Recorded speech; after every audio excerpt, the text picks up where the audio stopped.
On a mis des mots sur ce que c'était le design émotionnel chez nous. C'est de la photo, beaucoup de photos évidemment, ça paraît logique, mais voilà, de l'organique, de la surprise. Laissons l'IA sur des tâches organisationnelles, de tri, de référencement. Gardons la pensée, l'analyse, la vision, ce qui fait de nous des humains. Nos forces, nos faiblesses, nos failles, notre humanité. Exactement. Discovery, ce mot il fait peur en fait. La discovery, ça peut être d'aller cruncher de la data. Ça peut être d'aller regarder toutes les conversations sur le chatbot. Quelque chose qui tombe dans un Excel, je vais regarder, voilà, c'est très simple. Bonjour à tous et bienvenue sur One Shot. Aujourd'hui, je suis en compagnie de Anna Collio, Head of Product Design de chez Cheers. Je suis ravi de pouvoir t'onboarder sur cette première expérience de podcast pour toi. Comment te sens-tu? Comment vas-tu, Anna? Très bien, merci beaucoup. Je le dis en préambule, je suis à 8 mois, donc j'espère ne pas trop m'agiter ou grimacer, mais je suis ravie d'être là. Merci. Écoute, a priori, tout a l'air de bien être préparé, c'est dans les bonnes conditions. J'essaierai d'être le plus chill possible et de couper un peu si effectivement il y a des moments où tu sens que ça bouge trop. C'est les aléas du direct, et c'est OK, il n'y a pas de problème avec ça. On va parler de plein de trucs aujourd'hui, on va pouvoir parler du design, de ce que tu en penses, de ce que tu as vécu, toi, dans ta carrière, en commençant peut-être même par le graphisme à l'époque, on en reparlera quand tu te présenteras un peu. L'idée derrière ce podcast est assez simple, te permettre, toi qui es une humaine sur le produit, de donner un petit peu ton avis, de partager tes ressentis, tes émotions, et de donner le plus de lecture possible aux auditeurs et auditrices qui pourraient nous voir ou nous écouter et leur permettre de comprendre un peu ce que ça veut dire de faire du design dans une belle startup comme Cheers. Okay? Ça marche. Avant de commencer, écoute, j'aimerais bien te donner la possibilité de te présenter. Qui est Anna Collio? Alors, en version courte. Du coup, moi, je suis Head of Product Design, comme tu l'as dit, donc chez Cheers. Je suis ravie que tu aies dit qu'on allait parler produit et pas décorréler le design du produit. C'est mon dada, donc ça, c'est top. Et puis voilà, jeune maman parisienne dans une très belle boîte comme Cheers. En 2 petits mots, ce sera ça. Comment est-ce qu'on arrive Head of Product Design chez Cheers? C'est quoi le parcours qui t'a permis d'intégrer cette structure et de prendre les rênes de ce poste aujourd'hui chez Cheers? Ok, moi je viens du design graphique, tu l'as dit, donc c'est assez loin. J'ai pu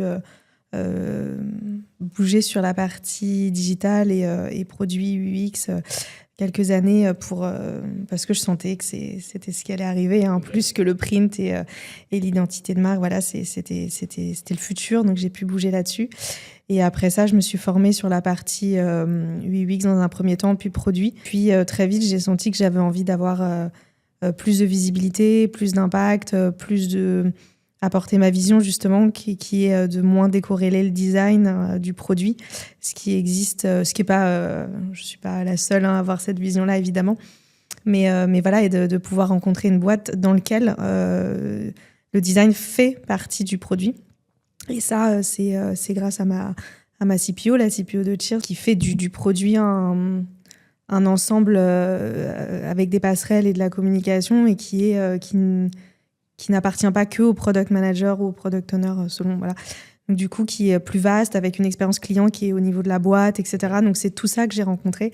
Mais mon envie d'être head of, c'était vision, structure, roadmap, accompagner une équipe aussi, l'aspect plus humain. Et puis voilà, d'être aussi un manager, une manageuse comme j'avais envie qu'on soit avec moi éventuellement à l'époque. Ça, c'est donc cool. voilà, c'était aussi ça. T'as toujours su que que tu serais lié un jour ou l'autre à ce secteur, à ces métiers, ou pas du tout, t'es tombé là-dedans un peu comme Obélix dans la soupe? Alors, c'est difficile. Oui, j'ai toujours su que je serais dans la partie, d'une certaine manière, créative. Ça, c'était évident depuis toute petite, et je suis allée en prépa art appliqué. Voilà.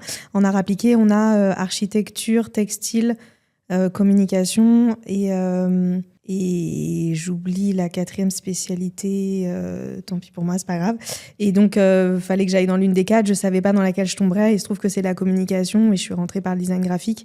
Donc, oui et non, quoi. Après, c'est des métiers qui se sont construits aussi au fil de l'eau, quand moi j'étais aussi, sur ces 10 dernières années. Donc, c'est pas un métier qui est très ancien où j'aurais pu me projeter. Évidemment, mes parents m'ont pas du tout poussé à aller là-dedans parce qu'ils ne connaissaient pas. Voilà. Par contre, de se dire que je rentre par une partie créative, même si aujourd'hui je suis dans une partie avec une démarche qui s'explique plus, plus scientifique, plus business, voilà, peut-être un peu moins libre, voilà, que la partie très très créative en design graphique, mais que j'ai du coup par ailleurs dans ma vie. C'est vrai que je suis moins là-dedans. Mais il y a une part de créativité folle et je pense qu'on va avoir l'occasion d'en parler d'ailleurs. Ouais, très, très probablement. Tu as mentionné effectivement le fait que tu arrives un peu là-dedans par hasard, que tes parents t'auraient pas forcément poussé vers cette voie. Ouais. Pour beaucoup de personnes hors du monde du produit et de la tech, et peut-être même de la région parisienne, parfois la tech et le product, c'est hyper nébuleux. Aujourd'hui, on se parle d'un rôle de Head of Product Design. Concrètement, si on devait l'expliquer à nos parents, ça voudrait dire quoi ? Ça voudrait dire quoi ? La partie head of, c'est voilà, j'ai une équipe que j'encadre, que j'accompagne et que je manage. Donc ça, voilà, j'apporte une vision, donc pouvoir être plus dans la construction que la notion de opérationnelle, voilà. Et sur la partie product design, et ben moi chez Cheers et dans mes boîtes.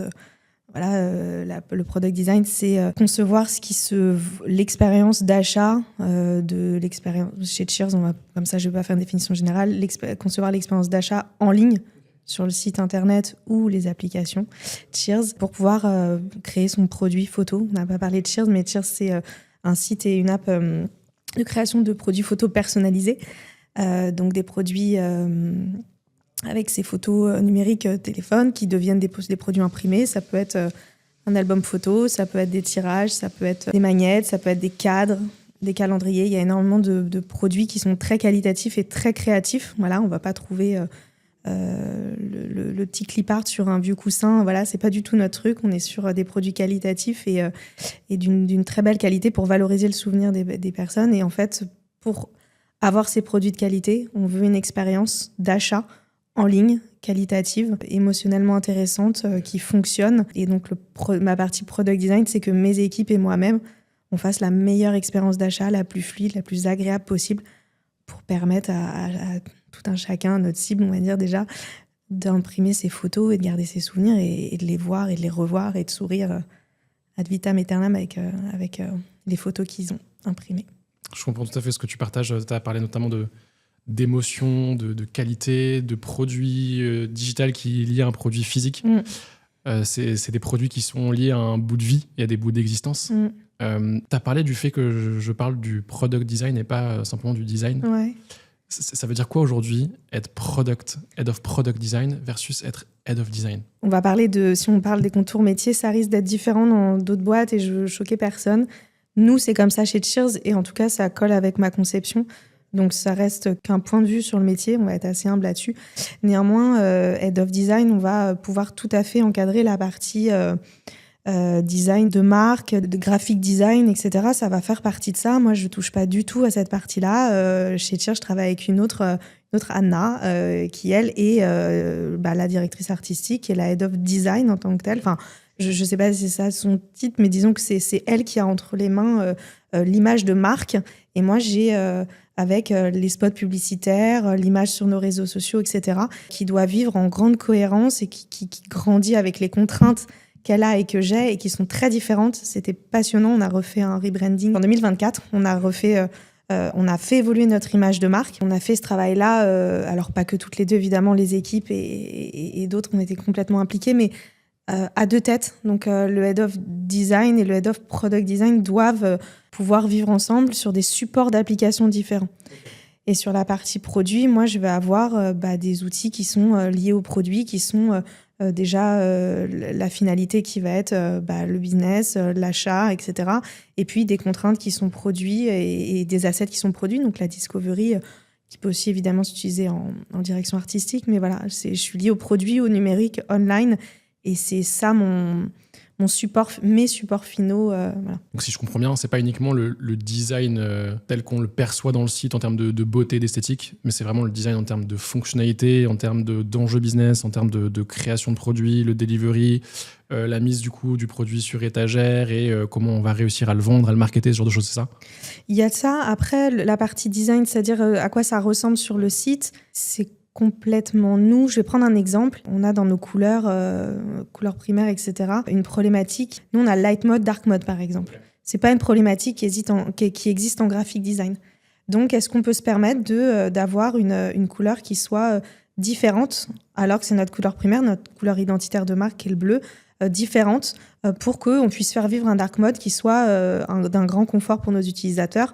On a un tiers de nos utilisateurs sur iOS qui sont en dark mode, un quart sur Android, donc ce qui est énorme en termes de... Sachant que nous, nos acheteurs sont principalement sur les apps. Donc c'est très très conséquent. On ne peut pas délaisser cette expérience sous couvert de dire c'est note bleue.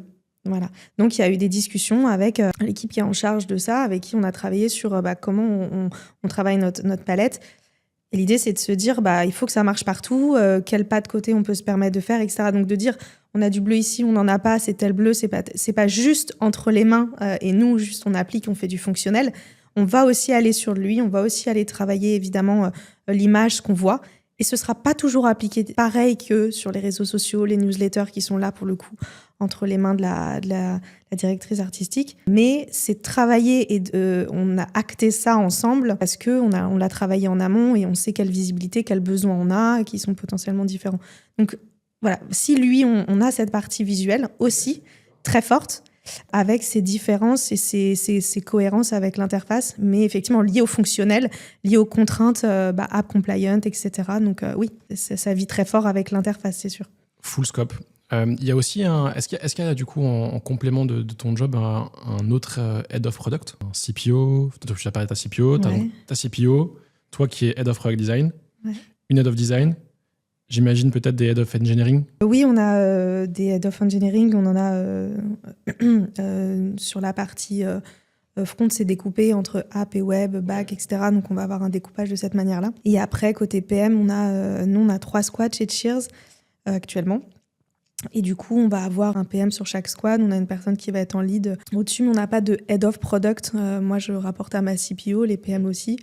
Et c'est elle qui centralise tout ça. Et dans l'équipe produit, on a aussi les QA. Et c'est passionnant parce que moi, j'avais jamais bossé avec une équipe QA qui n'était pas au sein de la tech, mais qui n'était pas au sein du produit, mais d'habitude au sein de la tech. Là, ils sont au sein du produit. Et du coup, la qualité, la compréhension du produit, etc. Il se passe une autre synergie, c'est très intéressant. De la même manière que le product design, des fois, il est avec le marketing et le design. Là, il est avec le produit et qui est plutôt affilié à la tech. Alors, il y a plein d'organisations différentes qui ont leurs avantages et leurs inconvénients. En tout cas, là, moi, je suis raccrochée à ma CPO et c'est elle qui fait rayonner le produit et qui lui impulse cette vision-là avec qu'est-ce que c'est du produit 360. Autant en termes de métier, en termes de discovery, delivery, donc c'est double track, enfin voilà, avec tout ça. Design émotionnel, on en parlait. C'est très complexe de faire vivre une application par de l'émotion. Une application, un service web, peu importe ce qu'on met derrière, mais donner de l'émotion à un utilisateur. Comment est-ce que vous arrivez à faire ça et comment est-ce que vous arrivez du coup à récupérer aussi l'émotion des utilisateurs pour créer quelque chose qui soit vraiment fonctionnel pour eux, où ils se disent « Wow, cherry on the cake ». Déjà, ça s'est imposé à nous. Moi-même, avant que j'arrive, c'est pas du tout moi qui ai apporté ça. Ça s'est imposé à nous parce qu'on est dans un produit émotionnel. On imprime des photos, on imprime la photo à la maternité de son bébé qui vient de sortir, on imprime... la photo de son mariage qu'on va offrir à parents-beaux-parents, on va imprimer la première fois qu'on a pu se payer le parc Disneyland avec tous ses amis. Enfin, c'est ça. Voiture. Ouais, pourtant c'est sa première voiture, son chat, son chien. C'est ça en fait les photos qui sont imprimées et souvent pour un cadeau d'ailleurs. Et du coup, l'émotion elle est là. On se serait tiré une balle dans le pied si on ne l'avait pas mis en avant, valorisé, si on l'avait squeezé, je sais pas comment dire, mais donc c'est une évidence cet achat qui est un achat. C'est pas un achat de pâtes, quoi. On est en train d'acheter quelque chose. C'est un achat rationnel. Exactement. C'est un achat d'émotion purement. D'émotion, c'est pas un besoin fondamental.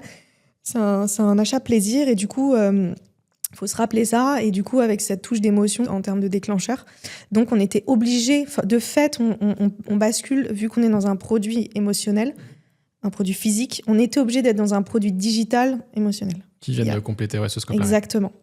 Parce que c'était indispensable. Là où je pense à par exemple Payfit qui a mis du design émotionnel dans son service. Là, on s'y attend pas sur du bulletin de paie, de la demande d'avance, de l'organigramme. De base. Exactement. Eux, ils l'ont mis et on se dit, on voit la valeur ajoutée, mais ils l'ont mis. C'est pas naturel de se dire, on va le mettre dans ce type de produit. Enfin, voilà. Et pourtant, ils sont maintenant très, très inspirants sur ce type de choses. Nous, ça s'est imposé. Néanmoins, il a fallu le travailler à notre sauce et de se dire comment on peut faire pour qu'il soit judicieux, qui ne remplace pas l'émotion de la photo, qu'il soit disséminé tout au long du parcours à des moments pertinents et systématique. Et là, c'était la grande complexité parce que chaque fois qu'on veut sortir quelque chose ou qu'on veut faire quelque chose, Souvent, on a la vision cible, on se dit, on a envie de faire ça, une grande montagne, super, ou un énorme gâteau, et puis on veut dire le design émotionnel, c'est la cerise sur le gâteau, on va le mettre tout en haut. Sauf qu'en fait, pour faire un gâteau ou une montagne, on commence par faire le premier étage. Et des fois, on s'arrête au premier étage, parce que le premier étage suffit, parce qu'en fait, on change le deuxième étage, on va le faire au chocolat, et voilà. Bref. Le gâteau, il se construit en fait au fur et à mesure, même si la vision cible, elle est indispensable de l'avoir dès le début. Donc, on va disposer des cerises à chaque étage.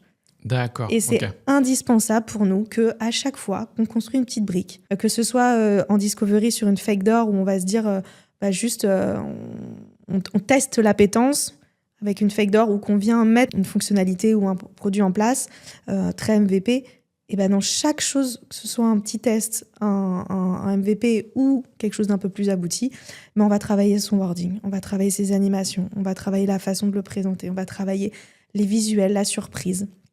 Et on a mis des mots sur ce que c'était le design émotionnel chez nous. C'est de la photo, beaucoup de photos, évidemment, ça paraît logique, mais voilà, de l'organique, de la surprise, du à côté. Et en fait, ce qui me fait... J'ai réfléchi en me disant, qu'est-ce qui fait qu'on fait du design émotionnel ? Quand est-ce qu'on se rend compte qu'on en fait ? Moi, en tout cas, c'est quand mon équipe me dit, ou des PM, parce qu'on travaille l'UX Writing aussi beaucoup avec les PM, me dit, qu'est-ce que t'en penses ? Est-ce que je suis juste ? Wow, question très épineuse. Oui, mais du coup, ça veut dire qu'on n'est pas tiens, je suis dans un panier vide, désolé, votre panier est vide, cliquez ici pour le remplir. Qui est, on a déroulé quelque chose, c'est facile, oui, c'est clair, c'est un panier vide, on a informé que le panier est vide, on a mis un CTA de redirection, merci, au revoir, on a fait un truc classique. Quand on se dit, OK, qu'est-ce que je peux faire pour un CTA, un espace, une page, un morceau, une animation, quelque chose qui soit surprenant, et qui, du coup, vu qu'il est un petit peu un pas de côté, on fait pas ça sur tout, mais ce petit pas de côté, j'ai besoin d'aller le confronter à d'autres regards pour me dire, tiens, ça fonctionne. Est-ce que ça vous plaît ? Est-ce que vous aimez ? Qu'est-ce que vous ressentez ? Exactement. Okay. Parce que dès qu'on part dans du, tiens, j'ai pris l'animation d'Apple qui permet de faire ci, ça, c'est classique. A priori, tout le monde peut le faire. Voilà. Et on est parti, on est sur des sentiers battus. Et je me dis, on est dans du design émotionnel, je pense, à chaque fois qu'on se dit, tiens, je vais le montrer. Alors, on se montre beaucoup de choses, on partage beaucoup de choses et tout, mais quand on se dit, tiens, j'ai fait cet anime, qu'est-ce que vous en pensez ? Ah tiens, là, ça évoque la respiration. Ah bah tiens, là, on a mis cette couleur-là qui est très forte, ça tranche beaucoup. Là, pour un panier vide ou un moment de chargement, on a minute papillon, on arrive, voilà. C'est ce genre de petites choses. Ces petites choses, ouais, ok. Et donc, je pense qu'on est dans le design émotionnel quand justement, on a besoin de baquer, qu'on n'est pas dans la homepage un peu faite par l'IA classique, comme on peut l'avoir maintenant, ou avec des trucs un peu qui déroulent un peu froid, un peu figé. Voilà. Donc le design émotionnel, à chaque couche, régulièrement, disséminé dans des choses qui nous semblent pertinentes. Donc ça peut être l'UX Writing, ça peut être une animation, ça peut être la fonctionnalité telle qu'elle est designée ou globale, etc. Et du coup, de se dire qu'on en met régulièrement pour qu'elle soit apportée en douceur et pas arriver en confrontation, d'avoir une énorme anime à un moment donné, c'est pas le but, mais de venir disséminer des petites choses tout du long pour apporter de l'âme, de la vie et de l'échange avec l'utilisateur. D'autant plus qu'on sait dans les études que quand un utilisateur rencontre de l'émotion, il rentre plus en phase avec le produit, avec ce qu'il a en face, parce qu'il ressent des choses. Et deux, il est plus à même d'excuser les problématiques fonctionnelles qu'il peut rencontrer. D'accord, ok. Alors, je dis pas qu'on met de l'émotionnel, et on a le droit d'avoir des bugs. Pour compenser, se dire, OK, notre truc, il est complètement là, ça marche pas. Voilà, on n'en est pas là. Bien sûr, le fonctionnel prime et l'intérêt business prime, c'est au service de ça. Mais ça permet de détendre, quoi. Tout comme un sourire dans une conversation. Ouais, c'est clair. Voilà. Tu viens humaniser, en fait, plus ou moins un peu le parcours que tu as et ça revient à discuter avec ton application comme si tu discutais avec une personne en face de toi. Exactement. Okay. Ramener un peu d'humain, un peu de souplesse, un peu de légèreté, mais d'affinité, voilà, avec ce qu'on touche, ce qu'on fait. Voilà, il faut savoir que chaque geste est engageant sur Cheers. Quand on supprime une photo parce qu'elle rentre pas dans la page ou parce qu'on en a trop, ou parce que ça passe au pack supérieur et du coup ça rajoute un coût, peu importe. En fait, on a une photo qu'on a prise, qu'on a aimée, qu'on a sélectionnée à un moment donné, qu'on va pas utiliser. Et du coup, c'est un souvenir. Enfin, c'est pas juste une photo. On n'est pas en train de, c'est pas juste de l'argent. On est en train de, c'est un souvenir, quoi. Et il y a des moments comme ça qui sont très forts, très compliqués. C'est ces moments-là qu'il faut arriver à rendre plus léger, plus soutenable. Ça paraît surprenant, mais plus soutenable, voilà. Et forcément, ça, tu peux le prendre de plusieurs manières. Tu peux le prendre par le biais de la data, mais tu as aussi des questions d'intention et d'intuition. Comment vous faites pour justement avoir le bon curseur sur la data pure et dure ou sur de l'intuition pure et dure? Tu vois, tu t'as parlé d'une couleur, ok, qu'est-ce que t'en penses? C'est une intuition, c'est un ressenti, c'est pas du tout palpable ou quantifiable. Ouais. Comment on fait pour que ça fonctionne et que ça construise un produit qui est plus humain? Ouais, faire vivre intuition, émotion et puis rationalité, explication. Et c'est un équilibre, tout comme le quanti et le quali s'équilibrent. L'intuition et la validation, l'apprentissage vont devoir s'équilibrer. Ça dépend, j'ai envie de dire, ça dépend des sujets, ça dépend le risque qu'on a, en fait. Et du coup, l'effort qu'on va mettre derrière, c'est le risque-effort. En fait, typiquement, on a construit chez Cheers ce qu'on appelle un scope évaluator. On l'a fait comme ça. C'est un petit tableau qui dit, sur le problème, je suis très calée, pas du tout. Il y a un gros enjeu pour la boîte ou pas. Et voilà, donc je peux déjà me positionner là-dessus. Et sur la partie solution, je suis très calée ou pas sur ma solution. Je suis sûre de ce que je dois faire ou pas. Et c'est pas rétroversible, mais je peux revenir en arrière facilement ou pas. Pas rétroactif, c'est je peux mettre une solution en place et est-ce que je peux la changer éventuellement ou alors est-ce que j'ai complètement changé de paradigme et je pourrais pas c'est radicalement... T'as pas de rollback. Okay. Voilà, j'ai pas de rollback, c'est radicalement différent et du coup si je change, il faut que je sois sûre que c'est ça que je dois faire. Voilà, c'est pas je passe bleu-rose, c'est pas juste ça, quoi. Et du coup, on a ces éléments-là et qui aident chaque équipe, chaque produit, mais même toutes les équipes, parce que à chaque fois que quelqu'un me dit, tiens, j'ai besoin d'aller chercher ça, quel effort je dois mettre sur ma discovery, je dis, écoute, on a un scope évaluator. Où est-ce que t'en es? Est-ce que t'es dans la partie problème, la partie solution? Est-ce que t'es sûr de là où t'en es? Oui, non. Et quel impact ça a sur la boîte ou quelle compatibilité à changer tu as? Et une fois qu'ils se placent, ils savent s'ils doivent faire de la recherche sur la partie problème et ou sur la partie solution. Et en fait, des fois, on se dit, OK, en fait, le problème, je l'ai bien compris. Je suis sur la partie solution. C'est quelque chose qui se rollback facilement. Go, en fait. Va sur l'intuition. On y va. On y va. Et tu suivras avec ta data a posteriori ou tu fais un A/B test, mais go. Et puis, des fois, on se dit, ouais, alors là, en fait... s'il faut, je prends un exemple, on se demandait s'il fallait avoir des prix différenciés selon les pays. France, Italie, Espagne, parce qu'on est sur ces 3 pays-là en France, est-ce qu'il faut des pays différenciés? C'était un chantier monstre techniquement à faire. Du coup, sur la partie problème, on n'était même pas sûr qu'il faille le faire. La solution, on l'avait. Une solution à un éventuel problème dont on n'était pas sûr. Et le rollback était compliqué. Voilà. Donc, du coup, c'est là où on se dit, où est-ce qu'on se positionne? Qu'est-ce qu'on teste? Et c'est pas parce qu'on teste le problème qu'on va tester aussi la solution. Voilà. Donc, nous, on a ce scope évaluator qui permet des fois de laisser place complètement à l'intuition, des fois de laisser place au temps d'apprentissage, et du coup, de mettre ça en face du risque et de l'investissement qu'on va avoir. Ce qui fait qu'on n'investit pas trop de temps, on met pas des choses à risque. Voilà. Et en même temps, oui, voilà, on perd pas trop de temps. On perd pas trop de temps si c'est go, quoi. Allons-y, à l'intuition, allons-y, très bien. Testons, test and learn sur des principes même de l'agilité finalement. Exactement, oui. On n'a rien inventé, hein, c'est clair. Et ce scope évaluateur que tu mets en place te permet aussi, in fine, de venir peut-être tuer des projets qui n'ont juste pas lieu d'être et qui n'ont aucun sens d'un point de vue produit peut-être ou d'un point de vue utilisateur. Oui, parce que si au niveau du problème on n'est pas sûr et qu'on écarte du coup les mauvais problèmes et qu'on recentre bien, etc. Oui, typiquement sur la partie les prix, là, on a vu comment tester l'appétence à un niveau... justement, tester l'appétence et revenir au problème. Il y a plein de tests qui se font sur les prix et qui sont très faciles à faire et du coup qui permettaient de ne pas aller tout de suite dans la solution. Donc ça permet de remonter d'un cran parfois ou alors d'avancer de 3 cases, si on parle en jeu de plateau. Jump, ouais. Voilà, et des fois c'est dire non mais go, là on y va, en fait on testera après. Il y a plein de manières de tester au fil de l'eau, en continu, a posteriori, une fois que c'est fait, et de penser étage de gâteau, quoi, de faire un premier étage et de voir ce que ça donne.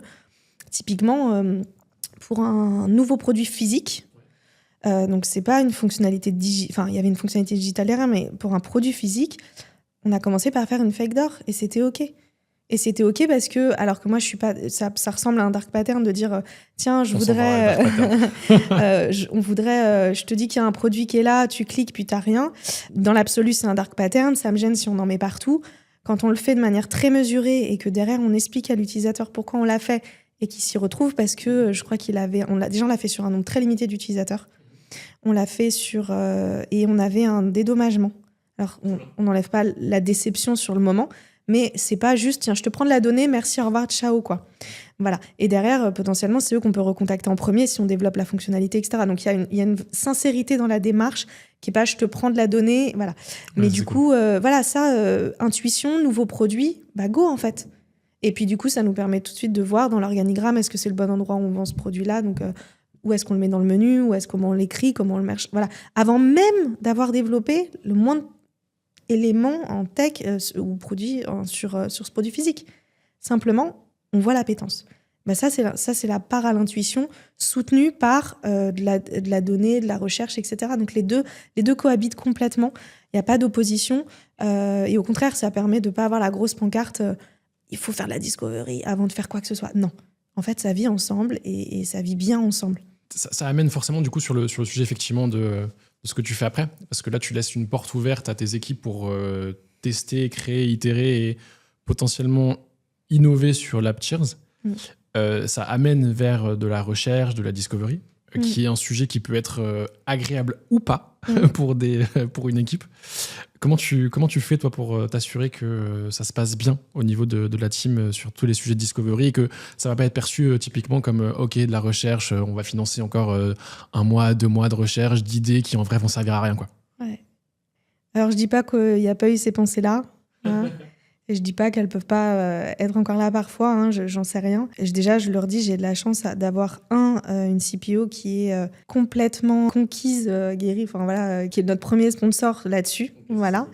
D'avoir une équipe, moi, mon équipe product designer et mon équipe produit au sens large, QA, PM, et surtout les PM, parce que c'est leur cœur de métier aussi, excellent sur les méthodes, l'envie aussi d'apprendre, de faire, leur participation. Et voilà, donc j'ai une équipe qui est très, très compétente. Et donc tes PM et tes UX vont faire de la discovery et pas uniquement une fonction plutôt que l'autre. Exactement. Tout le monde, la discovery produit va être faite par soit les personnes concernées, donc le binôme PM designer ou voilà, même si on peut partager, on peut rentrer dans le détail, mais voilà, soit être copartagé avec les stakeholders, évidemment, puisqu'il y a de l'apprentissage qui vient de partout et aussi quand la demande est pas une demande produit, c'est bien d'intégrer tout le monde. Exceptionnellement, ça peut être fait par une personne qui justement va pas développer. Là, on se dit c'est bien d'avoir un regard extérieur, on va remonter d'un cran, on va le déporter, etc. sur des sujets plus complexes. Mais oui, on va faire notre discovery et on l'a fait en binôme. L'important, c'est un binôme. C'est de se dire, quand j'analyse mes insights, moi j'ai vu ça, mais je dois pouvoir en discuter avec quelqu'un, parce que toi, tu as vu ça, tiens, moi je l'interprète comme ci, comme ça, voilà. C'est ça qui va être intéressant, ou tiens, cette data, tu l'as creusée comme ci, et ça, est-ce que ça, tu l'as regardé, voilà. Donc l'idée, c'est l'échange, qui est un échange qui vive. Après, comment on fait pour que ce soit pas 2 mois où on se dit ça sert à rien ? Déjà, le scope évaluator, qui permet de le faire au bon moment, de savoir pourquoi on le fait, de pouvoir bien l'expliquer, et de pouvoir le diffuser, vu que moi, c'est à chaque fois qu'on vient me voir en me disant « Tiens, j'ai besoin de faire telle chose, savoir telle chose, comment je fais ?» Je leur montre. Donc, on commence à bien avoir évangélisé cet outil. Donc, avec un scope évaluator, avec les bonnes méthodes en face de ce qu'on fait et de se dire là, est-ce que j'ai besoin de tester l'appétence ? L'appétence, c'est quoi les méthodos pour tester une appétence ? Comme je disais, la fake door, c'est un questionnaire, un CTA, et puis basta, quoi. On a capé le questionnaire à 100... peut-être 100 répondants, il fallait le bon wording, on a été 2-3 à le relire, une fois qu'il est placé derrière le CTA, c'était fait. Donc là, c'est d'utiliser des méthodes qui sont cohérentes, qu'on sait expliquer, et qui sont pas toujours gourmandes. C'est pas systématiquement 2 mois, 3 mois, 6 mois. Ça peut l'être, hein, mais ça l'est pas systématiquement.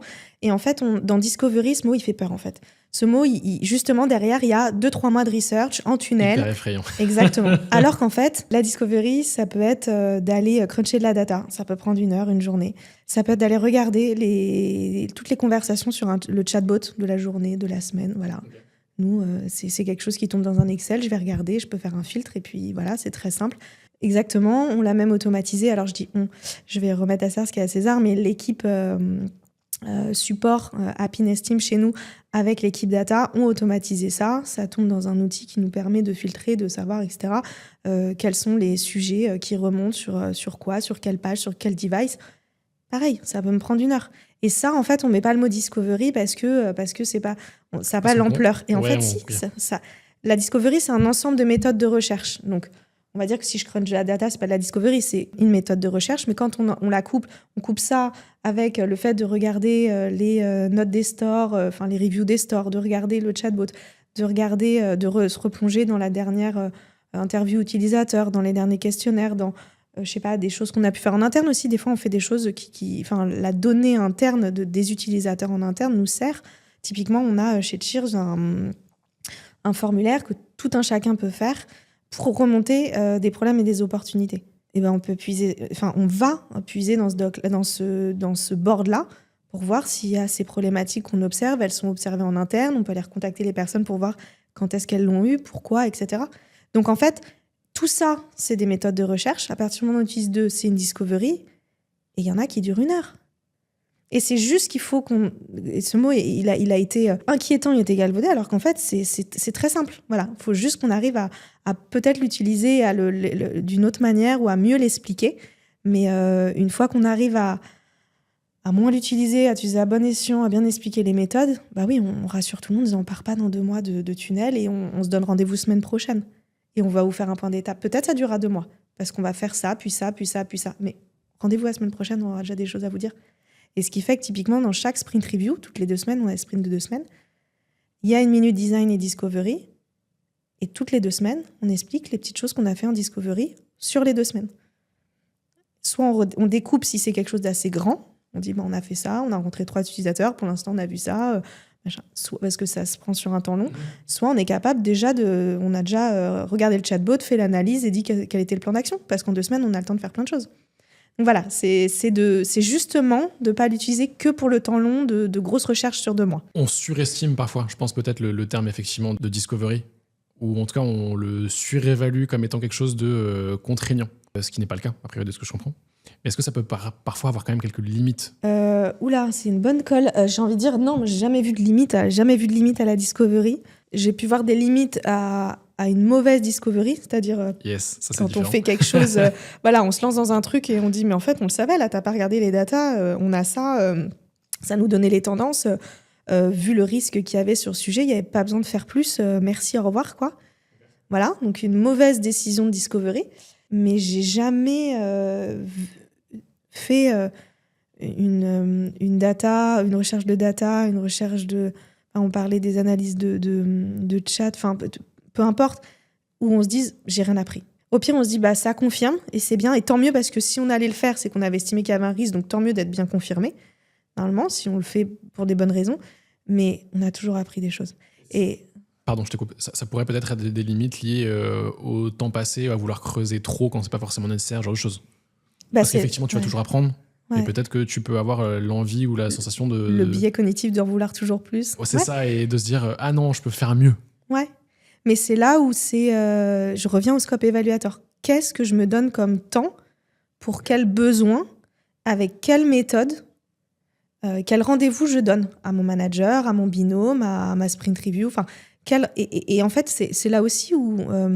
le manager ou les pairs ou ma CPO, enfin, on est là pour baquer. Ça arrive, bien sûr, que des fois, on se lance dans un truc, puis quelqu'un touche le bras, fait « On va peut-être s'arrêter ». Évidemment, non, mais ça nous arrive dans la vie, de tout le temps. Voilà, évidemment que ça peut arriver. Et c'est là où le rôle de l'équipe, du manager, etc., sont clés. Mais normalement, le scope évaluateur, c'est de dire « Ok, si tu es dans tel cas de figure, c'est 1 à 2 jours ». Et si dans 1 ou 2 jours, tu n'as pas creusé ça, tu n'as pas assez, pourquoi ? Qu'est-ce que tu relances ? T'en es où ? Tu refais ton... Voilà. C'est comme le gâteau qu'on construit en delivery. C'est la même chose en discovery. OK, il faut que j'ai ça. Est-ce qu'une fois que j'ai ça, c'est OK ? Ça me sécurise. Voilà. Et il y a des étapes intermédiaires. Et ça me fait penser au livre Discovery Discipline où il y avait 6 ou 8 étapes, je ne sais plus. L'idée, c'est de dire j'ai des points d'étape qui me permettent d'avancer. Et si à un moment, j'ai besoin d'en sauter un ou j'ai besoin de... Alors, c'est pas ce qu'il dit dans le livre, mais moi, c'est comme ça que je le vis. C'est OK. En fait, on construit une vision cible de discovery, mais à chaque moment, on va redessiner les choses selon le besoin. Quand on est OK, quand on a découvert un truc, on se dit « Ah, mais en fait, on a tombé sur un os, là. Il faut qu'on creuse, on reprend du temps. » Et c'est OK, on le savait pas. Ou alors de se dire « Bon, là, ça confirme. Bon, go, on y va. » Voilà. Donc, moi, j'ai jamais été déçue par la discovery. Loin de là. À chaque fois que j'ai eu en plus, un peu à prouver ça ou à le montrer, que ce soit des C-level, typiquement, et de devoir vraiment... justifier un peu ou montrer patte blanche de pourquoi exactement. Tu le fais. Ouais. On a eu des retours qui étaient « Qu'est-ce que c'était apprenant ?» Mais voilà, dès le début, il fallait qu'on donne le cadre de ce qu'on savait, ce qu'on savait pas. Parce que ça aussi, c'est un biais cognitif de dire « Je le savais ». Donc, on se met d'accord sur ce qu'on sait pas. On se met d'accord sur ce qu'on cherche, on se met d'accord sur la méthode, sur ce qu'on ne saura pas. Parce que si je dis ça, je ne suis pas sûre qu'on puisse aller le chercher, donc soyez pas déçus. Voilà, donc c'est tout ce cadre-là. Et en fait, quand c'est bien cadré, normalement, ce qu'on apprend naturellement découle et rend les choses plus fluides, quoi. Et on se parle de discovery comme une étape préalable à de la construction produit ou du coup à de la création de nouvelles features. Est-ce qu'on peut considérer que parfois de la création de features sans discovery et juste se dire « Ok, moi je pense à ce truc-là, je le crée, je le mets en prod et je vois ce qui se passe », peut être considéré comme une discovery? Complètement. Ah oui, la discovery, elle est... en fait, on a souvent le double diamant, problème-solution.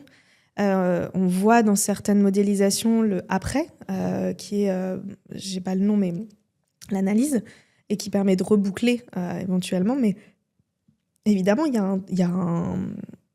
y a une discovery qui se fait en amont, en aval, et qui se fait même bien souvent en aval, c'est-à-dire une fois que c'est shippé. Et c'est ça qui nous permet de dire qu'on fait du produit, qu'on fait des itérations, que la boucle est bouclée. Parce que, je prends un exemple, on s'est rendu compte là, dans les upsells, qu'il y en avait un, ou dans les covers de nos albums, qu'il y en avait un qui était le plus utilisé, qui était en 6e position. Bon, go, on le met en premier. C'est de la data, ça prend 2 secondes, c'est de l'itération. Moi, ça, c'est une itération, grâce à de la discovery, de l'apprentissage. Alors, pas des discovery, parce que le mot est gros, voilà, mais c'est ce genre d'itérations qui sont clés et qui permettent de faire évoluer. Donc, et la plupart des choses s'apprennent sur le terrain, d'ailleurs, une fois que c'est sorti, en vivant. En le faisant vivre, ce produit. Donc, oui, complètement. Et c'est pour ça que quand on bloque tout en disant il faut qu'on back tout avant, il faut que tout soit... Non. Pareil, il faut qu'on ait tout, la vision... Non. Enfin, moi, et j'étais pas comme ça avant, mais vraiment, je retombe... j'aurais pas forcément eu ce discours-là il y a quelques années, mais je vois bien l'intérêt de l'itération, etc. Maintenant, c'est évident. Et parce que ça s'alimente par cette discovery en continu. Et c'est ça le plus dur, c'est de mettre de la continuous discovery, de mettre de la discovery en continu, de l'apprentissage en continu, des trackers, peut-être des tests utilisateurs en continu si on peut, l'analyse, comme les remontées, là, dont on parlait du chat, etc. Enfin voilà, c'est tout ça. Et en fait, c'est de la discovery qui vit presque sans nous, une fois qu'elle est mise en place, dans lequel on vient piocher ou faire une petite vérification, piocher ponctuellement ou faire une vérification hebdo, et qui permet de contrôler, d'itérer, de voir les opportunités. Ça, tu penses que c'est possible parce que c'est le contexte de Cheers qui le rend possible en tant que... Cheers, tu le considères comme une scale-up ou une grande PME? Ouais.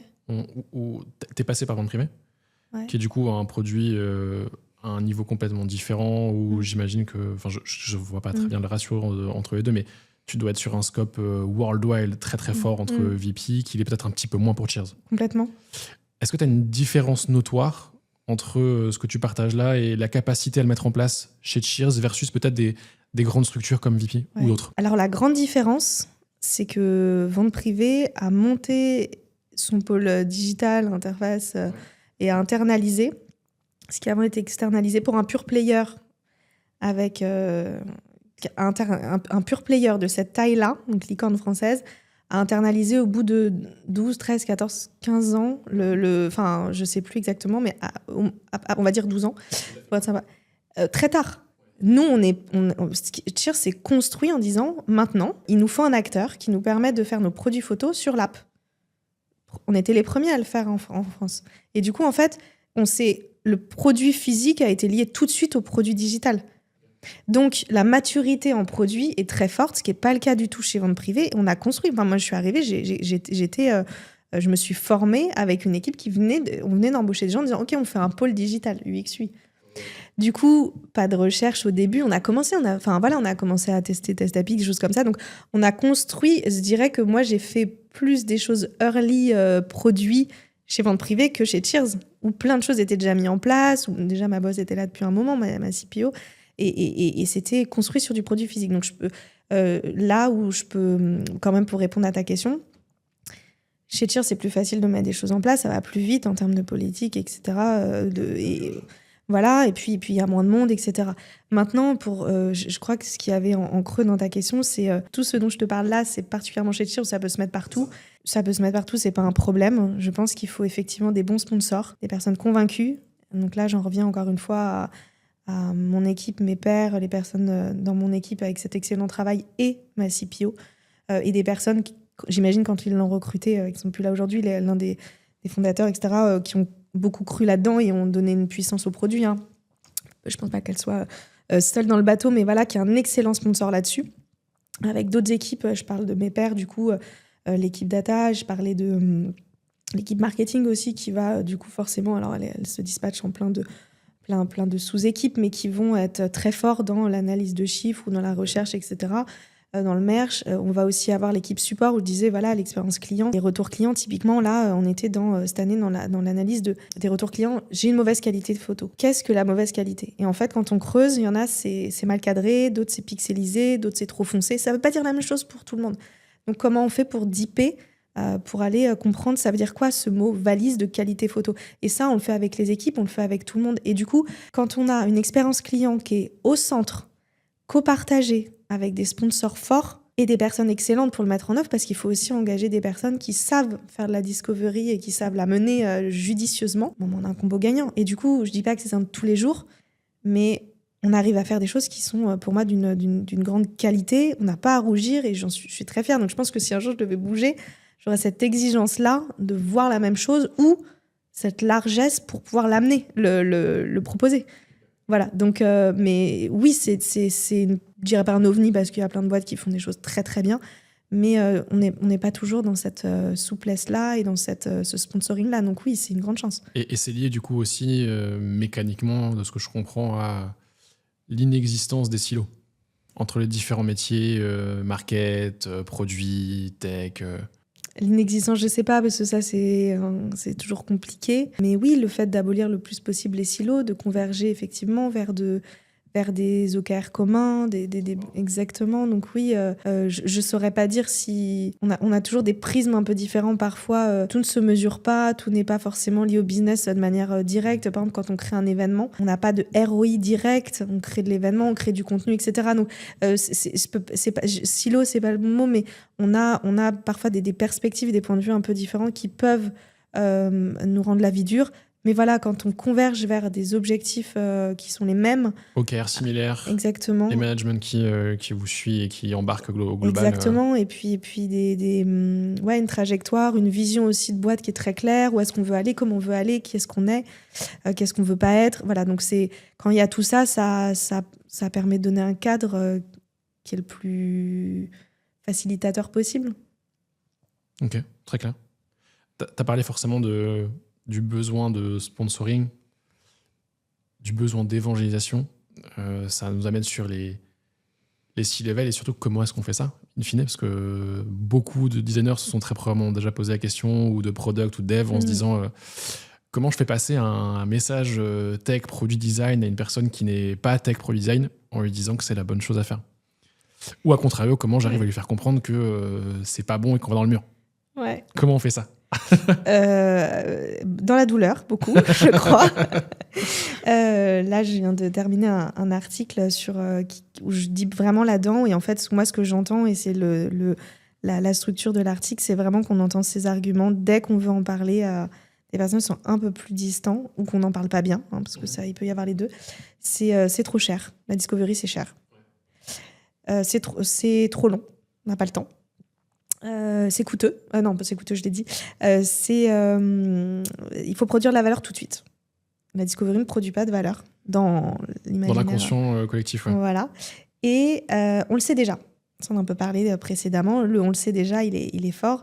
Et puis, cette impression un peu de dire, si tu dois chercher des choses et que tu les sais pas... C'est peut-être que tu sais pas ce que tu fais. Voilà. T'es peut-être pas si expert que ça, en fait. Moi, je t'embauche, t'es expert, quoi. Alors... je sais des choses, mais je sais que je ne sais pas. Enfin, voilà. Bon, bref, après, on rentre dans des débats philosophiques. Mais du coup, on entend ces 4 arguments-là. Et c'est pour ça que j'ai créé un article en me disant comment je peux faire pour aider à débloquer. Alors, il y a des tips dedans. Il y a une posture à avoir de notre part. Et c'est ce que je te disais tout à l'heure. C'est dire, en fait, ne pas brandir la discovery à chaque fois. Ne pas brandir des discoveries de 2 mois. Ne pas brandir des discoveries sur le problème, sur la solution, avant, après. Voilà. Se servir de ce qui existe, de toute la donnée qui existe. Une boîte a de la donnée qui existe, a d'autres équipes que l'équipe produit, qui reçoit des informations.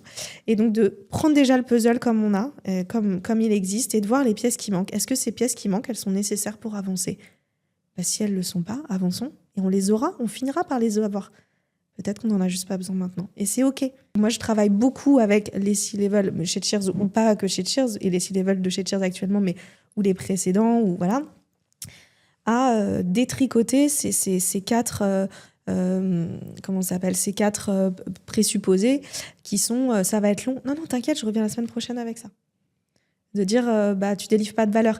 Bah si, parce que du coup, en fait, j'ai su cette chose-là que j'ai pu mettre dans la roadmap, etc. Donc et puis, à chaque fois qu'on vient livrer quelque chose, on essaye de le raccrocher à quand est-ce qu'on l'a appris, comment on l'a appris.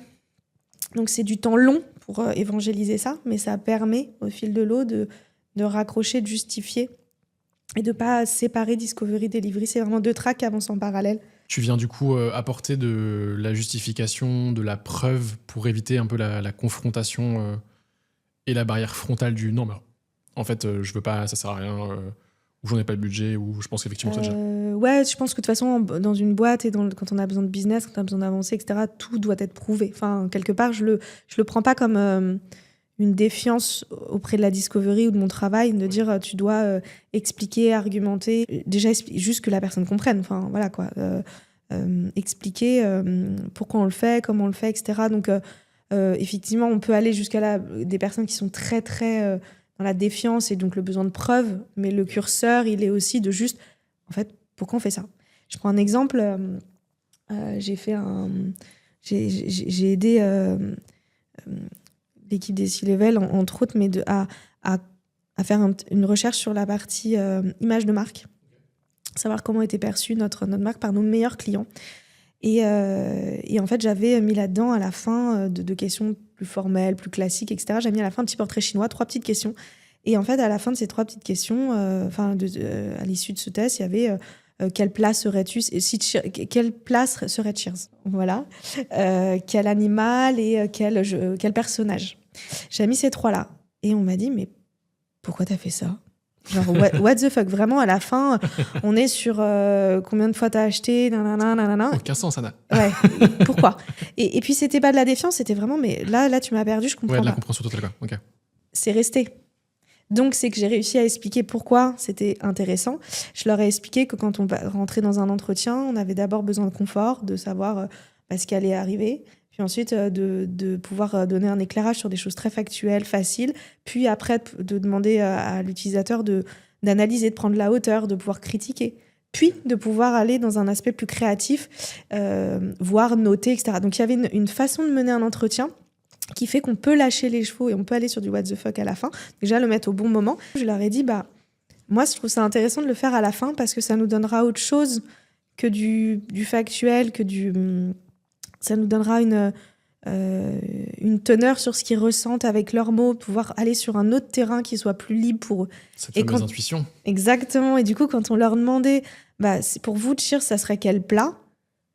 À la limite, on s'en fiche qu'ils disent une pizza, une salade ou des lasagnes. Ce qui est important, c'est qu'ils disent réconfortant.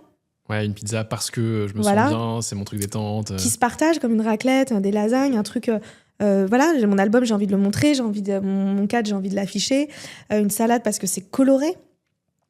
Et du coup, évidemment, on n'a pas noté pizza, salade et lasagne, mais on a noté qu'en fait, ce qui reste émotionnellement, ce qui reste dans la tête des gens, c'est ces mots-là. Et la marque, elle est imprégnée de ça.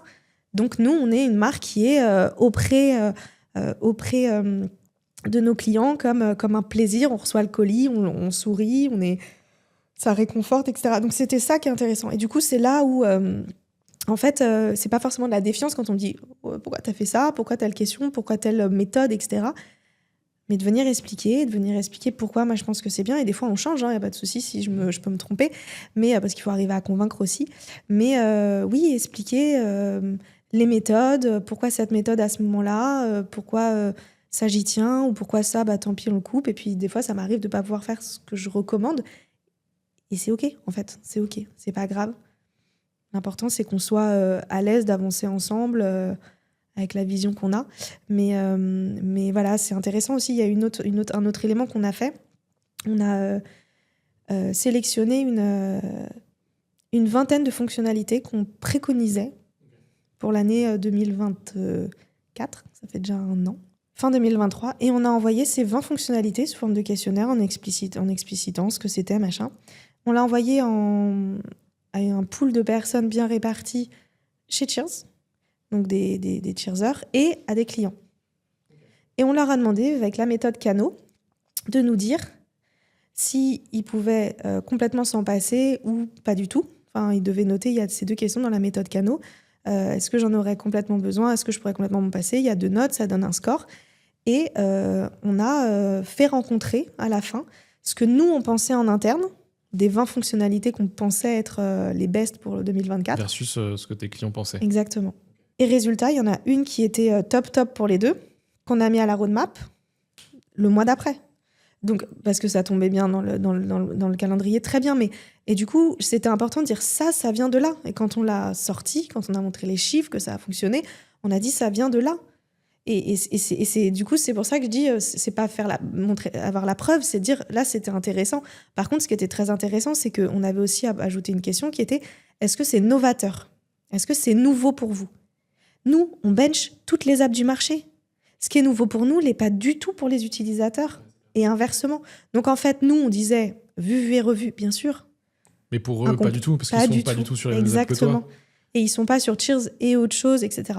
Et du coup, c'était très intéressant en termes d'apprentissage de dire, OK, ton prisme, toi, en tant que personne à l'intérieur, que tu sois un persona Cheers ou pas, voilà. Donc c'est ce genre de choses qui permet, et c'est même pas une preuve, c'était un apprentissage. Je le vois pas du tout comme une preuve au sens défiance, tu vois. Mais un vrai apprentissage, c'était passionnant de faire ça. Ouais, ça vous a permis de mettre en lumière le fameux biais du survivant. Où toi, quand tu reviens, tu te dis que si t'es revenu, c'est pour telle et telle raison, alors qu'en fait, c'est pour toutes les raisons inverses. Il y en a peut-être d'autres, voilà. Et en fait, tu vas finalement acculturer tes skill levels par des éléments pragmatiques, par de la communication. Là, de ce que je comprends aussi sur peut-être ces features-là, vous n'avez même pas forcément peut-être eu besoin de faire de grosses phases de discovery. Finalement, vous avez identifié des features en vous disant voilà ce qu'on pourrait trouver vraiment banger. Qu'est-ce que vous en pensez? Et juste en posant des questions, c'est en prod et ça fonctionne, quoi. Ouais. La discovery, elle a existé. Pareil, c'est parce qu'on a l'impression qu'il n'y en a pas. Mais si je suis pointilleuse, on a benché, on en a fait la liste qu'on a triée, etc. par rapport à notre connaissance, notre expertise, qu'est-ce qui serait porteur. Donc, c'est-à-dire connaître le marché, connaître ce qu'il y a dans le futur, connaître les besoins. Donc, c'est un gros bench. Présenter ça aux clients et recevoir leur nombre atteindre un seuil de fiabilité, envoyer ça au bon nombre de clients pour atteindre le seuil, faire ça en interne. Mais ça, c'est de la discovery. On a utilisé 3 à 4 méthodes différentes. Voilà. Mais du coup, c'est passé inaperçu parce que quelque part, on a l'impression... Enfin, on a fait un bench, on a fait une liste, on a envoyé 3 questionnaires et on a l'impression... Voilà. Mais derrière, il y a un travail de discovery qui est tout aussi puissant que de ramener 25 utilisateurs et que ça dure 3 mois. Ouais, je pense que c'est ça, en fait, qu'il faut peut-être permettre de... qu'on doit mettre en lumière pour les personnes qui peuvent se freiner sur la discovery en se disant que, en fait, dans ton quotidien, tu le fais. Ouais, exactement. Sans finalement t'en rendre compte, en fait. Exactement. Un benchmark est une méthode de recherche. Faire un audit, Bastien Escapin, est une méthode de recherche. Voilà. Ce sont des méthodes, et une cumulée, elle s'appelle Discovery, mais oui, c'est le quotidien. Et c'est pour ça que c'est pas un étendard, c'est pas une casquette, c'est pas... Voilà, ce mot, il est juste mal utilisé, il fait juste peur, il est galvaudé, mais il y en a partout, quoi. Ouais, je vois. Et tout le monde en fait, tout le monde. Comment t'arrives, de fait, à bien jouer entre objectif produit design et objectif business? Chez Cheers, je comprends que les deux sont intimement liés, mais si on devait donner un peu d'outils à des personnes qui sont dans des boîtes qui sont peut-être plus scindées que les Cheers sur ces sujets, comment est-ce qu'on fait pour s'assurer que les deux fonctionnent bien ensemble et surtout on priorise quoi l'un vis-à-vis de l'autre quand on est dans ce rôle de Head of Product Design? T'as raison, les deux sont intimement liés. Mes objectifs design que j'ai fait au début de l'année là découlaient de la vision et la stratégie product. Je les ai montrés à CPO en disant voilà, moi je me donne ces 3 objectifs là pour cette année, ou plutôt je les donne à mon équipe parce que je serai pas beaucoup là, mais voilà la trajectoire. Il découle des KR, les OKR, et puis de notre vision produit, etc. Donc j'ai pas d'opposition entre vision design, il n'y a pas de conflit, j'ai pas de ce souci-là. Je sais que c'est très souvent le cas, mais du coup, j'ai pas envie de parler d'expérience passée où ça l'a été. Parce qu'en fait, oui, sinon ça l'est, mais du coup, c'est là où je pense qu'on fait pas forcément du bon produit, on le fait pas forcément bonne intelligence, où le design est pas du product design, et c'est on est exécutant, enfin, voilà. Et du coup, je pense que si je veux pas parler de ce sujet-là parce qu'il faudrait remonter d'un cran au-dessus sur la structure, la façon de gérer une équipe, la façon de gérer c'est la vision, l'ensemble, la structuration de la boîte ou de l'équipe produit qui fonctionne pas, et pas ce micro-détail, parce qu'on peut pas se battre. T'argumentes pas sur pourquoi, typiquement l'année dernière, quand on a fait voler la charte graphique, on a eu une squad à temps plein sur un quarter pour faire évoluer la charte graphique. Et on m'a dit, bah là, ta carte libre, ta carte blanche, il faut que ce soit fini à cette échéance-là, par contre. Et tu mets ce que tu veux en place. Bah, c'est nous qui avons fait le découpage, c'est nous qui avons, alors évidemment, bien inspiré avec nos product managers, avec un éclairage à leur donner, avec le soutien de la tech, etc. Hein.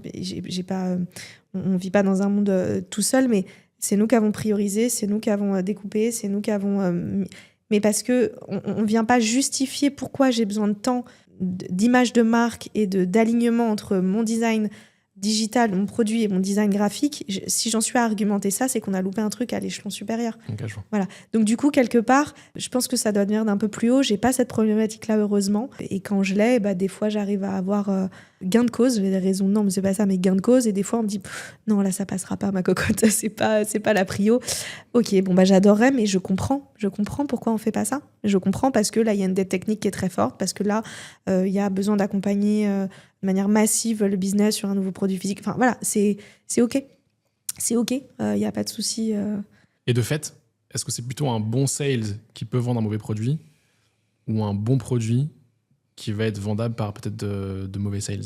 Je sais pas, on n'a pas de sales. Si je me replonge dans d'autres boîtes... C'est hyper intéressant que tu dises que typiquement vous n'avez pas de sales. Enfin, on n'a pas une équipe sales. Par exemple, quand je travaillais chez Privatiseur, on avait une équipe sales qui vendait... qui cherchait de la supply, qui cherchait des gérants, qui cherchait... Voilà, donc c'était très concret. Ils toquaient à la porte, ils disaient, en fait, moi, j'ai besoin de ça, quoi. Ou alors, bah non, mais en fait, ils n'utilisent pas ce truc comme ça. Moi, ils m'ont dit que c'était pas ça, c'est pas comme ça qu'ils l'utilisent, pourquoi on fait ça.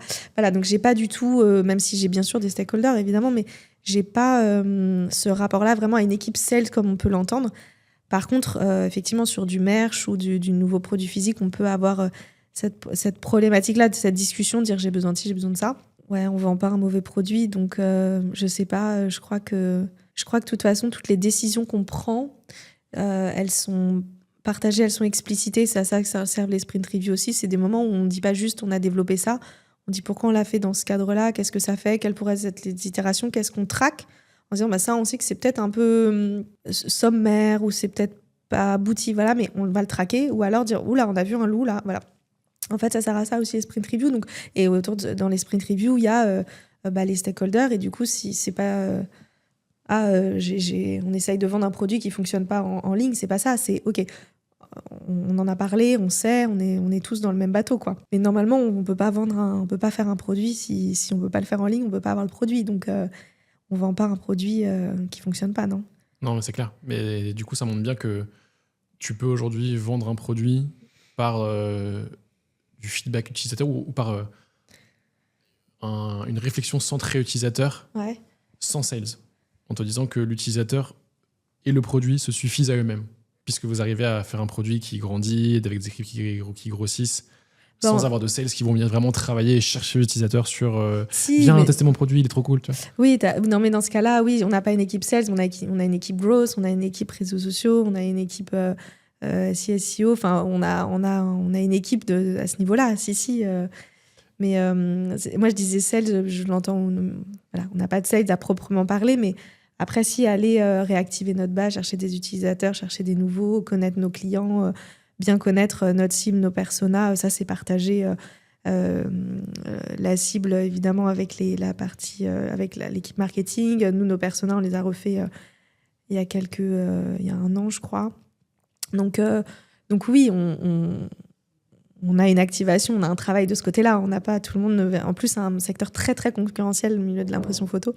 Donc on est actif de ce côté-là. Effectivement, on n'essaye pas de vendre un mauvais produit. Par contre, on essaye de réfléchir à qu'est-ce qui est le plus pertinent de faire, que ce soit en termes de fonctionnalité ou de produit ou quoi que ce soit, pour être le plus judicieux. Mais comme toutes les boîtes, le temps de roadmap, il est short pour tout le monde. Donc voilà, on n'est pas les seuls sur cette problématique. Non, c'est clair. Et tu l'as parlé, construire le meilleur produit, ça passe parfois par des dark patterns. Qu'est-ce qu'on en pense? Utiliser à bon escient, bien contrôlé. Est-ce que ça implique aussi forcément que quand tu viens designer une solution, tu as une responsabilité en tant que designer sur le produit et sur ce qui va en être fait? Est-ce que tu vois, tu es vraiment responsable de toute l'utilisation du produit ou pas vraiment? Oui, surtout que c'est pas hyper compliqué sur Cheers. Je pense que ça peut être un peu plus houleux sur d'autres services, mais chez Cheers, oui, je pense qu'on peut l'être complètement. Dark Pattern, mis à part celui où je te disais, moi, je trouvais que ça pouvait l'être en termes de fake door, je crois pas qu'on soit amené à en mettre. Enfin, c'est pas quelque chose d'inévitable. Voilà, pour moi, c'est quelque chose d'évitable et du coup, il y a aucun. On n'en met pas et on n'en fait pas et on a conscience de ça. Je sais que dans ma boîte précédente, j'ai eu besoin de faire une charte sur les dark patterns. En disant, OK, c'est quoi notre... j'ai pas fait sur les dark patterns, mais j'ai dit, c'est quoi notre façon de designer? Qu'est-ce qu'on fait pas? Parce qu'on me demandait de faire des choses qui étaient limites et j'étais pas à l'aise.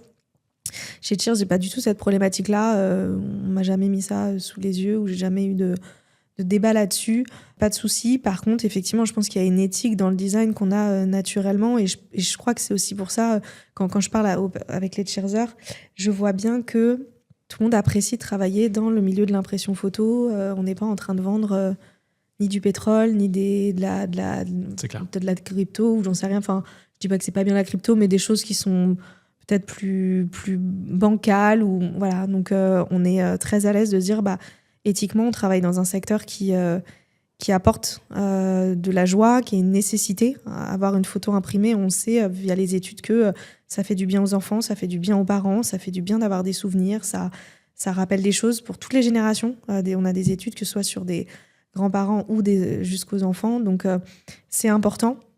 Donc j'ai l'impression d'apporter de la valeur, au-delà de la valeur de la boîte au sens financier, d'apporter quelque chose. Moi-même, quand j'imprime des photos, ça me fait un bien fou et j'en imprime et c'est important. Et je vais en imprimer encore plus. Et en termes d'éthique aussi, j'ai la chance chez Cheers que ce soit une boîte qui soit très engagée au niveau RSE sur plusieurs piliers, dont un pilier, le pilier donc social, sociétal, environnemental, dont le pilier environnemental justement sur la partie carbone, papier, etc. Parce qu'on sait qu'on utilise du papier, donc comment on fait pour compenser intelligemment. Voilà, Cheers investit dans la reforestation en France de manière locale, à côté de chez nous, de manière visible, sensibilise tout le monde à ça chez Cheers. Voilà. Donc on produit en France, en Europe, autant que faire se peut, c'est même un petit mot quasiment notre production. Donc voilà, c'est cette démarche-là qui, éthiquement, au-delà du design de mon interface, c'est dans quoi ça s'inscrit au sein de la boîte, cet engagement éthique. Donc c'est naturel qu'au sein du coup que ça transpire dans notre design d'interface, quoi. Donc pas de dark pattern et puis de toute façon je suis assez contre et c'est assez facile et c'est ce que je peux dire à mes étudiants aussi. J'ai un cours là-dessus et on en parle beaucoup, donc. J'allais y venir justement sur la partie mentorat parce que tu en as fait beaucoup aussi. Si je dis pas de bêtises, tu as été intervenante à John Lyon. Ouais. C'était en parallèle d'un job ou après un job? Non, c'était après un job, je crois. Non, en parallèle, c'est ma partie freelance chez Lyon, chez Maestro, et puis aussi en tant que professeur, professeur, je sais pas si c'est le terme, mais à l'EMI, en tant que j'ai fait des cours sur le product design, sur l'UX design, sur la research. Donc voilà, j'ai fait des cours assez différents. Et effectivement, à chaque fois, dès que je peux, j'ai un cours sur le dark pattern parce qu'en fait, c'est comment je conçois, c'est aiguiser aussi le regard sur ce que je vois ailleurs. Parce que beaucoup de choses dans ce qu'on fait, c'est le bench, c'est aller regarder ce qui se fait. Et du coup, comment j'aiguise mon sens de la reproduction ou le fait d'écarter une solution parce qu'elle est pas viable, elle correspond pas. Voilà, donc j'ai essayé de beaucoup apporter de pédagogie sur cette partie éthique et sur ce qu'on a envie de faire et de ce qu'on a envie de proposer, quoi. Et de pas basculer dans business, mais de dire business, mais avec respect, véracité, intérêt copartagé, utilisateur et vendeur, marque.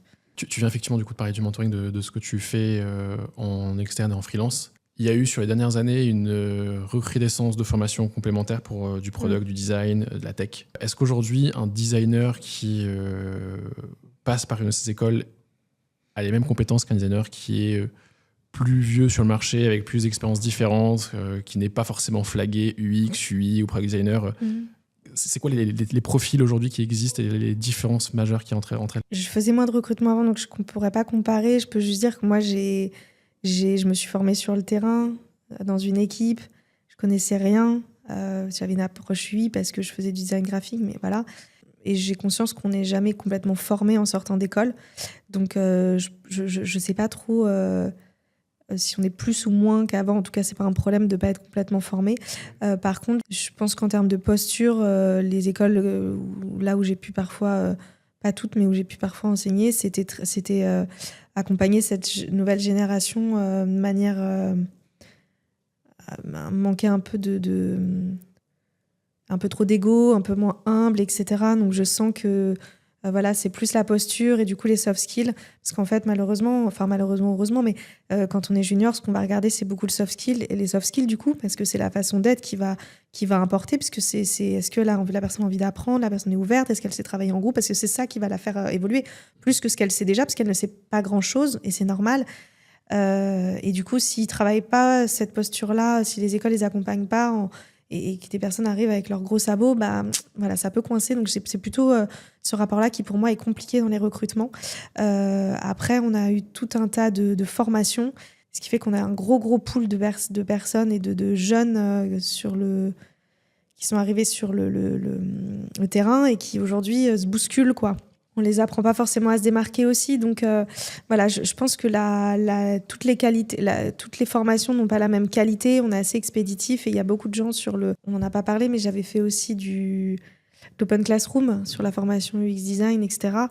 Bon, je pense que tout le monde n'a pas la même motivation, le même intérêt, la même vision du métier. Il y a eu un besoin à un moment et je comprends qu'il y a eu ces formations, à voir comment ça vise dans le temps. Je pense qu'il faut qu'on s'attache du coup plutôt à la personnalité et moins au portfolio où tout le monde a refait la page d'Airbnb, la page de Facebook, j'exagère, mais voilà, ça a pu être un peu ça. Tu parles typiquement de Airbnb. Brian Chesky, le CEO d'Airbnb, disait que les designers allaient être amenés à apprendre à coder. Tu penses que ce sera véridique et que ça va arriver ou pas? Bah, je crois que c'est déjà arrivé, ça y est, on y est. On y est et je trouve ça ni bien ni mal. Je pense que les frontières entre les métiers, déjà entre PM ou PO, elles étaient complexes. Avec le designer, elles le sont aussi. Et ben voilà, on a franchi un cap. Le nombre de PM qui disent « moi, je design », le nombre de devs qui me disent, avant d'avoir un premier dev, parce que dans une boîte, on embauche d'abord des devs avant des designers, dire « mais avant, en fait, le first designer, il a une vie horrible dans toutes les boîtes ». Parce que tous les devs disent « en fait, je n'ai pas besoin de toi ». Avant, le CEO venait me voir, ou le CPO, et me faisait un dessin sur le coin de Naples, là, et puis... Oui, mais si je suis là, c'est parce que ce que tu faisais avant, c'était pas bon. Ouais, ou alors qu'on va le faire plus vite, ou on va le faire plus rapidement, enfin, plus judicieusement, etc. Ouais.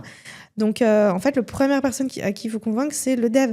Voilà. Mais du coup, quelque part, donc le dev qui faisait du design, enfin, qui faisait, je prends des guillemets, mais ça a toujours existé. Donc, pour moi, on a juste rajouté quelque chose qui n'existait pas avant, c'est que le designer peut faire du dev, ce qui n'existait pas ou rarement, mais ça existe déjà dans le milieu du produit tech. Et pareil, le PMO qui va être à la frontière du marketing et du product, enfin, des passerelles, il y en a, tout comme le Head of Product Design et Head of Design, il peut y avoir des passerelles parce que moi je viens du design graphique, donc pourquoi pas, je pourrais avoir ce type de poste. Enfin, potentiellement un jour, je me dis, ça serait pas illogique.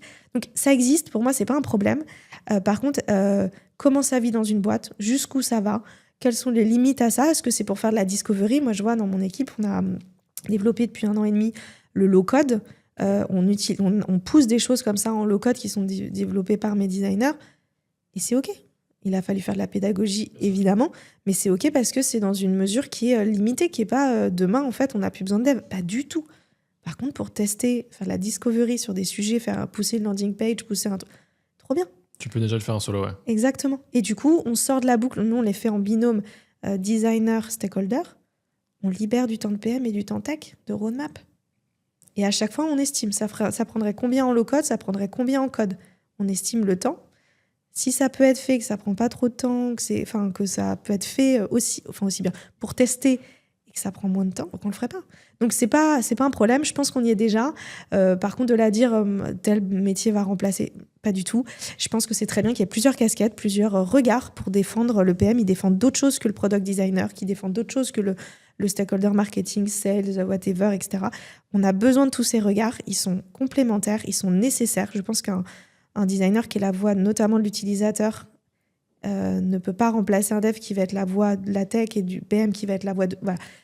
On peut pas se dédoubler et être 10 dans sa tête, c'est pas possible. Donc, très bien qu'il y ait tous ces métiers, tous ces regards, toutes ces expertises, mais ça permet des pas de côté, des organisations parfois plus fluides quand on n'a pas la possibilité de recruter X personnes. Voilà, quand on a une limite aussi, des fois, on peut recruter, mais en fait, ça sert à rien de mettre une squad en plus, ça n'avancerait pas plus vite parce qu'on a tel et tel bloqueur. Donc, voilà, c'est d'autres façons de faire. Ouais, c'est ce qu'on disait, c'est pas parce que tu veux faire un enfant avec 9 femmes qu'il arrivera en un mois. Exactement, exactement. C'est exactement ça. Donc, en fait, des fois, dire comment on peut faire autrement. Et je pense que ça permettra de réinventer le métier, réinventer les rapports aussi, les précarés. Et faut voir comment ça vit, avec quelle qualité dans le temps, c'est ça.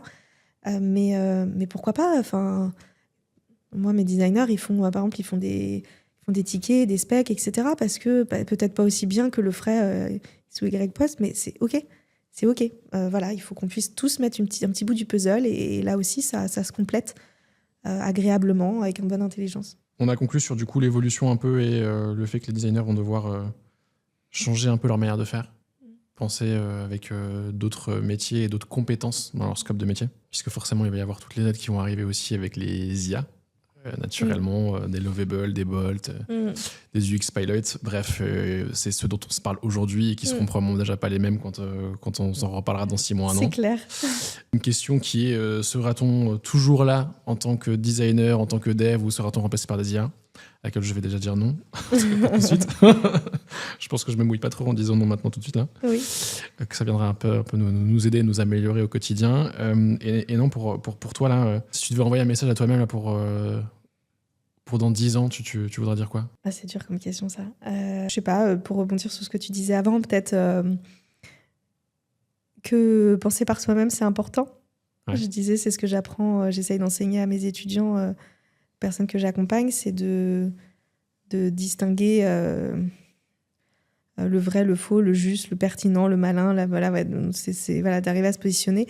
Et surtout, un insight, c'est une prise de position, c'est une prise de risque. C'est pas une interprétation du réel, c'est pas il fait jour, il fait nuit. Un insight, c'est tiens, il fait jour à telle heure, les gens font ça, je croise plusieurs informations, donc ça veut dire que ça peut être ça. Et un insight, c'est une interprétation, c'est une vision de quelque chose. Et quand on donne des insights, ils peuvent être... c'est là où c'est important d'être à deux et de débattre pour les extraire et les utiliser.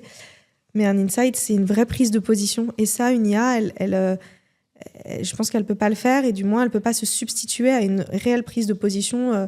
C'est pas une conviction, une décision, une vision, une projection dans le monde. Okay. Voilà. Donc nous, on habite le monde, on est là, et je me dis dans 10 ans, continue d'avoir une vision, d'avoir une projection, d'être authentique et de se dire on peut se tromper parce que c'est pas le bon angle, mais c'est l'angle auquel je croyais à ce moment-là, avec toutes les infos que j'avais et avec du coup la fébrilité d'être juste une humaine. Mais voilà, laissons l'IA sur des tâches très organisationnelles, de tri, de référencement, il y a plein d'autres choses, et gardons la pensée, l'analyse, la vision et ce qui fait de nous des humains. Nos forces, nos faiblesses, nos failles, notre humanité. Exactement, pour faire des produits qui nous ressemblent, qui nous plaisent et qu'on incarne et pas qu'on exécute. Okay. Voilà, donc devenons pas l'exécutant de l'IA, mais on n'y est pas, je pense pas. Merci beaucoup, Anna. Avec plaisir.